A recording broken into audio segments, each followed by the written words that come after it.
സഭയുടെ നടപടികൾ, ക്രമങ്ങൾ. രക്ഷിക്കപ്പെട്ട് ദൈവസഭയിൽ വന്നാൽ പിന്നെ തോന്നിയതുപോലെ നടക്കാൻ വ്യവസ്ഥയില്ല. ഇതിന് വ്യവസ്ഥയുണ്ട്. സ്തോത്രം. അതിന് നടപടിക്രമമുണ്ട്, അതിന് ശുശ്രൂഷയ്ക്ക് വിധങ്ങളുണ്ട്. ശുശ്രൂഷകന്മാർക്ക് അതിനുള്ള വ്യവസ്ഥയുണ്ട്. കൂടപ്പെടുന്ന ദൈവമക്കൾ അതിന്റെ വ്യവസ്ഥയിൽ നിൽക്കണം. കെട്ടിയടച്ചത് ഓട്ടമാണ് ദൈവസഭ. അവൻ തോന്നുന്നത് പോലെ നടക്കാൻ വ്യവസ്ഥയില്ല. തോന്നുന്നത് പോലൊക്കെ നടന്നതാ രക്ഷിക്കപ്പെടുന്നതിന് മുമ്പേ. രക്ഷിക്കപ്പെട്ട് കഴിഞ്ഞാൽ അതിന് വ്യവസ്ഥയുണ്ട്. വ്യവസ്ഥ പ്രകാരം പോകണം. അതാ താമസിച്ചു പോയാലോ, ഞാൻ വേഗത്തിൽ നിന്റെ അടുക്ക വരുവാൻ ആശിക്കുന്നു, താമസിച്ചു പോയാലോ സത്യത്തിന്റെ തൂണും അടിസ്ഥാനമുള്ള ജീവനുള്ള ദൈവത്തിന്റെ സഭയാകുന്ന ദൈവാലയത്തിൽ നടക്കേണ്ടത്. അപ്പൊ ഈ ദൈവാലയത്തിൽ വന്ന് നടക്കാൻ വ്യവസ്ഥയുണ്ട്. അതായി പുസ്തകം ലേഖനത്തിൽ എഴുതിയിരിക്കുന്നത്. ശുശ്രൂഷകന്മാർക്ക് അതിനുള്ള വ്യവസ്ഥയുണ്ട്. കടന്നു വരുന്ന ദൈവകുഞ്ഞുങ്ങൾക്ക് വ്യവസ്ഥയുണ്ട്. അതുകൊണ്ടൊക്കെ ആ പുതിയ നിയമത്തിൽ ഉപദേശം പറയുമ്പോൾ പെട്ടെന്നൊന്നും ഉപദേശിയാകരുത്. പുതിയ ശിഷ്യനും അങ്ങനെയില്ല പാപ്പച്ചായ, പുതിയ ശിഷ്യനും അരുത്. പുതിയ ശിഷ്യൻ അരുതിയാൽ ആക്കിയാൽ വലിയ കുഴപ്പമുണ്ടാകും. സ്തോത്രം. പണ്ടൊരുത്തം കറുത്ത് മേശ എടുത്ത് മുറിച്ച് ചോദിച്ചു, ഇനി എന്നാ ചെയ്യണം? അടുത്തിരുന്ന് പാവച്ച് പറഞ്ഞ് തന്നെ തിന്നോളാൻ പറഞ്ഞു. അറിയത്തില്ല, അടുത്ത് എന്നെ പറയണമെന്ന് അറിയത്തില്ല. അപ്പൊ അത് പുതിയ ശിഷ്യനും അരുത്. എൻ്റെ ഒരു അഭിപ്രായം, നിങ്ങൾ യോജിക്കുമോ ഇല്ലയൊന്നും എനിക്കറിയത്തില്ല. കുറഞ്ഞ പക്ഷം ഒരു സീനിയർ ദൈവദാസന്റെ കൂടെ കുറഞ്ഞതൊരു 3 കൊല്ലമെങ്കിലും നടക്കുന്നത് നല്ലതാണ്.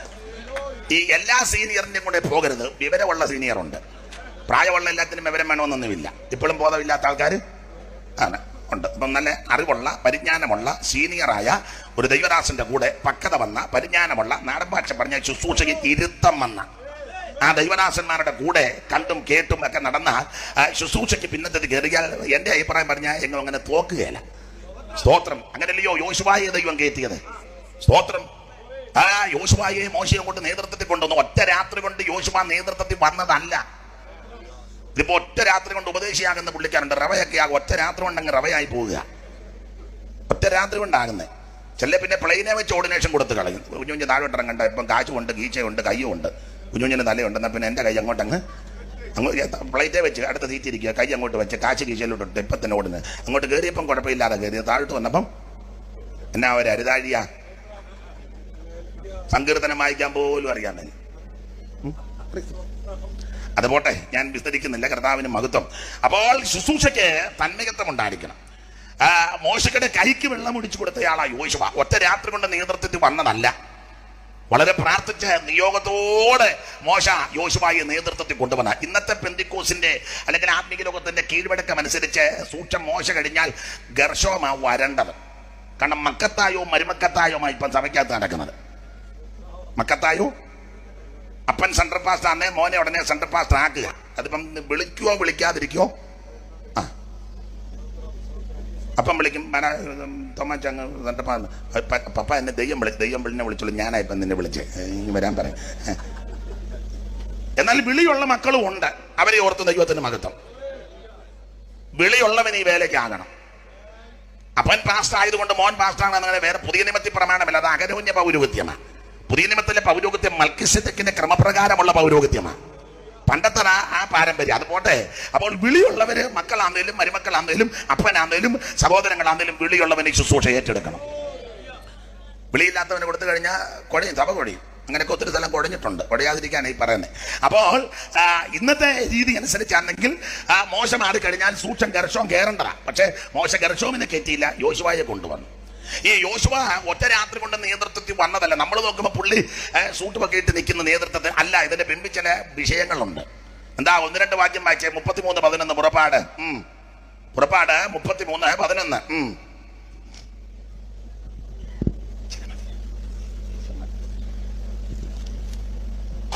ഒരുത്തൻ തന്റെ സ്നേഹിതനോട് സംസാരിക്കുന്നത് പോലെ യഹോവ മോശയോട് അഭിമുഖമായി സംസാരിച്ചു. പിന്നെ അവൻ പാളയത്തിലേക്ക് മടങ്ങി വന്നു. അവന്റെ ശുശ്രൂഷക്കാരനായ നൂന്റെ പുത്രനായ യോശുവ എന്ന ബാല്യക്കാരനോ കൂടാരത്തെ വിട്ടുപിരിയാതെയിരുന്നു. കൂടാരത്തെ വിട്ടുപിരിയാതിരിക്കുക എന്ന് പറഞ്ഞാൽ ആരും കാണാതെ, ആരെയും അറിയിക്കാതെ, വലിയ പരസ്യമൊന്നും നടത്താതെ, അനൗൺസ്മെന്റ് ഒന്നും അധികം ചെയ്യാതെ, ആരും അറിയാതെ, ആരെയും അറിയിക്കാതെ കൂടാരം വിട്ടുപിരിയാതെ പ്രാർത്ഥിക്കുന്ന ഒരു യോശുവയുണ്ട്. Praise the Lord. അപ്പൊ ഒറ്റ ദിവസം കൊണ്ട് നേതൃത്വത്തിൽ വന്നതല്ല. നിരന്തരമായ ആരും കാണാതെ കൂടാരത്തിൽ നിന്ന് ജാഗരിക്കുന്ന യോശുവ. ഞാനൊരു ദൂത് വചനത്തിൽ കൂടെ പറയാം ദൈവകുഞ്ഞുങ്ങളോട്. ആരും അറിയാതെ പ്രാർത്ഥിക്കുന്ന ദൈവകുഞ്ഞുങ്ങളെ എല്ലാവരും കാണുക ദൈവം മാനിക്കും. അത് ദൈവത്തിന്റെ നീതിയാ. സ്തോത്രം. യോശുവ ആര് പറയാതെ കൂടാരം വിട്ട് പിരിയാതെ ഇങ്ങനെ ദൈവസന്നിധി ഇരിക്കുക. അങ്ങനെ ഇരുന്ന് യോശുവയെ തക്ക സമയത്ത് ദൈവം ഉയർത്തി. അവൻ തക്ക സമയത്ത് ഉയർത്തുവാൻ അവന്റെ ഭയമുള്ള ഭുജത്തിങ്കിട്ട് താണിരിക്കണം. ദൈവം വിശ്വസ്തൻ. അപ്പോൾ കൂടാരം വിട്ട് പിരിയാത്ത യോശുവ, അതുകൊണ്ടാണ് നേതൃത്വത്തിൽ വന്നത്. വേറൊരു കാര്യം, ഈ മോശ പ്രമാണം വാങ്ങാൻ പർവ്വതത്തിലേക്ക് പോയപ്പോൾ യോശുവയും കൂടെ കൊണ്ടുപോയി. 24 അധ്യായത്തിന്റെ 12 മുതലൊന്ന് വായിച്ചു. 24-12 പുറപ്പാട്. പിന്നെ യഹോവ മോശയോട്, നീ എന്റെ അടുക്കൽ പർവ്വതത്തിൽ കയറി വന്ന് അവിടെ ഇരിക്കാം. നീ എന്റെ അടുക്കൽ പർവ്വതത്തിൽ കയറി വന്ന് അവിടെ ഇരിക്കാം. ഞാൻ നിനക്ക് കൽപ്പലകളും നീ അവരെ ഉപദേശിക്കേണ്ടതിന് എഴുതിയ ന്യായപ്രമാണവും കൽപ്പനകളും തരുമെന്ന് അരുളി ചെയ്തു. അങ്ങനെ മോശയും അവന്റെ ശുശ്രൂഷക്കാരനായ യോശുവയും എഴുന്നേറ്റ് മോശ ദൈവത്തിന്റെ പർവ്വതത്തിൽ കയറി. അപ്പോൾ അവന്റെ ശുശ്രൂഷക്കാരനാകുന്ന യോശുവയും കൂടെ എഴുന്നേറ്റ് മോശ യോശുവയും കൂടെ ഈ പർവ്വതത്തിലോട്ട് പോയത്. ഞങ്ങൾ ബഹുവചനമാണ് എന്ന് പറഞ്ഞാൽ ഞാനും യോശുവയും ഞങ്ങൾ നിങ്ങളുടെ അടുക്കൽ മടങ്ങി വരുവോളം ഇവിടെ താമസിപ്പിക്കും. നിങ്ങളെല്ലാം വേറെ സഭ ഉണ്ടാക്കരുത്, ഇവിടെ തന്നെ താമസിക്കണം. സ്തോത്രം. ദോഷമൊന്നും ഒപ്പിച്ച് വെക്കരുത്. നിങ്ങളെല്ലാം ഇവിടെ തന്നെ കാണണം. കൗൺസിൽ അംഗങ്ങളെല്ലാം പ്രാർത്ഥിച്ചുകൊണ്ടിരിക്കണം. മസിൽ പിടിച്ച് ആരെ വിഴുങ്ങണ്ടെന്ന് ഓർത്ത് നോക്കിയിരിക്കരുത്. എല്ലാവരും പ്രാർത്ഥിച്ചുകൊണ്ടിരിക്കണം. ഞങ്ങൾ പോയി ചെഞ്ഞ് തിരിച്ച് വരും. ഞങ്ങൾ നിങ്ങളുടെ അടുക്കൽ മടങ്ങി വരുവോളം നിങ്ങൾ ഇവിടെ തന്നെ. അഹരോനും ഹൂരും ഇവിടെ ഉണ്ടല്ലോ. ആർക്കെങ്കിലും വല്ല കാര്യവും ഉണ്ടായാൽ അതിനെ അങ്ങനെ പറഞ്ഞേ. ഈ 10-40 ദിവസം കൊണ്ട് എന്തെങ്കിലും കാര്യമൊക്കെ ഇവന്മാർ ഒപ്പിക്കും. എന്തെങ്കിലും കാര്യം ഉണ്ടാക്കും. അതെല്ലാം പൊരിഞ്ഞ പുള്ളിക്കാരല്ലയോ. സ്തോത്രം. കാട്ടാനയ്ക്ക് ലാട ഓടിക്കുന്നവന്മാരാ ചിലത്. കുതിര ലാട പഠിക്കുന്ന ഒറ്റയ്ക്കാ, കാലും കയ്യും കൂട്ടിക്കെട്ടിയ. കാട്ടാനയൊക്കെ ഒറ്റയ്ക്ക് ലാട പഠിക്കുന്ന പുള്ളിക്കാരാ. സ്തോത്രം. അത് പ്രശ്നം ഉണ്ടാക്കി, എന്തേലും പ്രശ്നം ഉണ്ടാക്കും. കൺവെൻഷൻ കഴിഞ്ഞാലും എന്തേലും. എന്നാലും എന്റെ പേര് പറഞ്ഞില്ല, അതൊരു പ്രശ്നമായി വരും. അതിനാ പാപ്പത്താൻ പേടിച്ച് പറഞ്ഞു വിട്ടുപോയിട്ടുണ്ടെങ്കിലും എല്ലാവരുടെ പേര്. പാപ്പച്ചാന് മനസ്സിലായി. പാപ്പച്ചാൻ ഒന്നുകൂടെ അങ്ങ് പറഞ്ഞു, പുള്ളിക്കും പറഞ്ഞു. അതിലൊക്കെ വലിയ പ്രശ്നം ഉണ്ടാകുന്നത്. അപ്പൊ ചുരുക്കി പറഞ്ഞാൽ ആർക്കെങ്കിലും വല്ല കാര്യവും ഉണ്ടായാൽ അവൻ അവരുടെ അടുക്കൽ ചെല്ലട്ടെ. അങ്ങനെയുള്ളവര് അളിയനും ചേട്ടനും ഇവിടെ നിൽപ്പുണ്ട്, ഹൂരും അഹരോനും, അവരുടെ അടുക്കൽ ചെല്ലട്ടെ. അങ്ങനെ മോശ പർവ്വതത്തിൽ കയറിപ്പോയി. മോശയും പർവ്വതത്തിൽ കയറിപ്പോയി. ചരിത്രം പറയുന്ന മോശ പർവ്വതത്തിന്റെ മുകളിലോട്ട് അങ്ങ് കയറിപ്പോയി. ഈ യോശുവ പർവ്വതത്തിന്റെ അടിവാരത്തിൽ പ്രത്യേക സ്ഥലത്തുണ്ടായിരുന്നെന്ന.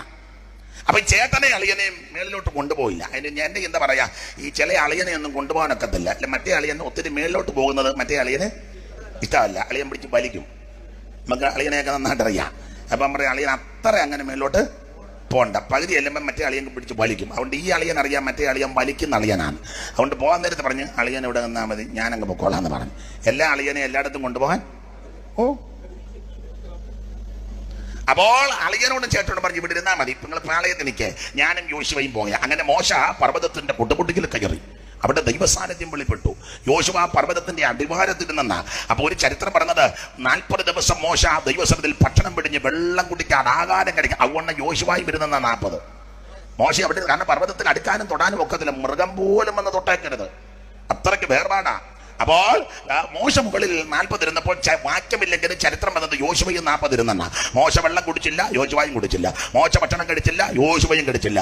മോശ 40 ഇരുന്നു, യോശുവയും 40 ഇരുന്നു. അപ്പൊ മുകളിൽ ദൈവസാന്നിധ്യം അങ്ങോട്ട് ഇറങ്ങി, അതിന്റെ ഒരു പകർച്ച താഴോട്ട് പറഞ്ഞു. ഇതെല്ലാം യോശുവയും അനുഭവിച്ചു. അപ്പൊ ഇങ്ങനെ ഒറ്റ രാത്രി നേതൃത്വത്തിൽ വന്നതല്ല. ദൈവസന്നിധിയിൽ വേറിട്ടിരിക്കുന്നവൻ, പ്രമാണത്തിന് വില കൊടുത്തവനാ. 40 കഴിഞ്ഞപ്പം യോശുവ ഇറങ്ങിപ്പോയില്ല, താമസിച്ചെന്ന് പറഞ്ഞ് പ്രമാണം വാങ്ങാൻ പോയത്. അത് വാങ്ങി തിരികെ വരുവോളം യോശുവ അവിടെ ഇരുന്നെന്നുള്ളതാ എന്ന് പറഞ്ഞ്. 1 ആരും അറിയാതെ വേറിട്ട് പ്രാർത്ഥിക്കുന്നവൻ. 2 പ്രമാണത്തിന് പ്രാധാന്യം കൊടുക്കുന്നവൻ. അങ്ങനെയുള്ള ദൈവ കുഞ്ഞുങ്ങളെ ദൈവം ഉയർത്തും.